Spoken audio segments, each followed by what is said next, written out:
এরশাদ যেমন সারা দেশে প্রশাসক নিয়োগ দিয়ে রাষ্ট্র পরিচালনা করেছিল, তারেক রহমান ঠিক এরশাদের মতোই রাষ্ট্র পরিচালনা করতে চাচ্ছেন। রাজনীতি সচেতন ব্যক্তিবৃন্দ জাতীয় নাগরিক পার্টিতে যোগ দিচ্ছেন। এর মূল কারণ হচ্ছে গণভোটের রায় বাস্তবায়ন এবং নতুন বাংলাদেশ বিনির্মাণ। আমরা স্থানীয় সরকার নির্বাচন নিয়ে আমরা শুনেছিলাম, স্থানীয় সরকার মন্ত্রী তিনি বলেছিলেন এই বছরের মধ্যে অবশ্যই নির্বাচন অনুষ্ঠিত হবে, কিন্তু এখন আমরা আবার শুনছি যে এই বছর নির্বাচন তারা করতে চান না। আমরা দেখছি যে হোসেন মোহাম্মদ এরশাদ যেমন সারা দেশে প্রশাসক নিয়োগ দিয়ে রাষ্ট্র পরিচালনা করেছিল, তারেক রহমান ঠিক এরশাদের মতোই রাষ্ট্র পরিচালনা করতে চাচ্ছেন।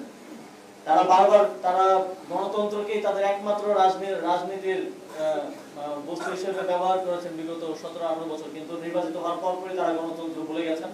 তারা এখন সব জায়গায় ধরে ধরে লোক বসিয়ে দিয়ে ইভেন যারা জনপ্রতিনিধি হতে ব্যর্থ হয়েছে, নির্বাচনে পরাজিত হয়েছে এবং যারা নির্বাচনে মনোনয়ন বঞ্চিত হয়েছে তাদেরকে দিয়ে এখন স্থানীয় সরকার প্রতিষ্ঠানগুলো চালানোর, তাদেরকে প্রশাসক হিসেবে বসিয়ে চালানোর একটা পায়তারা চলছে।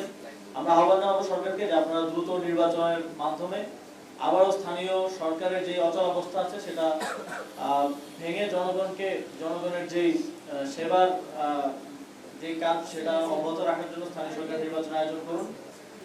আপনারা জানেন আমাদের বর্তমান সময়ের যে চ্যালেঞ্জগুলো, এই চ্যালেঞ্জগুলো মোকাবেলার জন্যই বাংলাদেশের বিভিন্ন পর্যায়ের মানুষ বিভিন্ন পর্যায়ের রাজনীতি সচেতন ব্যক্তিবৃন্দ জাতীয় নাগরিক পার্টিতে যোগ দিচ্ছেন। এর মূল কারণ হচ্ছে গণভোটের রায় বাস্তবায়ন এবং নতুন বাংলাদেশ বিনির্মাণ। আমরা ভেবেছিলাম এবং আমরা বর্তমান সরকারি দল থেকে তখন প্রতিশ্রুতিও পেয়েছি যে তারা জুলাই সনদ বাস্তবায়ন করবে, গণভোটের রায় বাস্তবায়ন করবে, কিন্তু এখন আমরা দেখছি যে তারা জাতির সাথে প্রতারণা করেছে এবং সেটা তারা বুক ফুলিয়ে সংসদে দাঁড়িয়ে তারা বলছে। এটা জাতি হিসেবে আমাদের জন্য অত্যন্ত লজ্জাজনক। আমরা দেখেছি যে বিগত সময়ে যারাই এইভাবে প্রতারণার আশ্রয় নিয়েছে, রাজনৈতিক প্রতারণার আশ্রয় নিয়েছে জনগণের সাথে, তারাই জনগণের দ্বারা নিক্ষিপ্ত হয়েছে। তারা এই দেশে বেশি দিন টিকতে পারেনি। বাংলাদেশের জনগণ সঠিক সিদ্ধান্ত সবসময় নিবে, সামনের দিনেও নিবে। তবে আপনাদের এই ভুল রাজনীতির ফলে তরুণ প্রজন্ম, ইভেন আপনাদের সন্তানরাও আপনাদের এই রাজনীতিকে সাবস্ক্রাইব করতে পারছে না। বিএনপির অনেক বড় বড় নেতাদের সন্তানরা মাঝে মধ্যে আমাদের সাথে যোগাযোগ করেন, ইভেন স্থায়ী কমিটির সদস্যদের সন্তানরাও যোগাযোগ করেন যে তাদের বিএনপির এই রাজনীতি পছন্দ হচ্ছে না। আপনারা হয়তো তাদের কাউকেও এনসিপিতে ভবিষ্যতে দেখতে পারেন। তো আপনাদেরকে পুরো তরুণ প্রজন্ম, এমনকি আপনাদের ঘরের সন্তানরাও আজকে প্রত্যাখ্যান করছে আপনাদের ভুল রাজনীতির ফলে।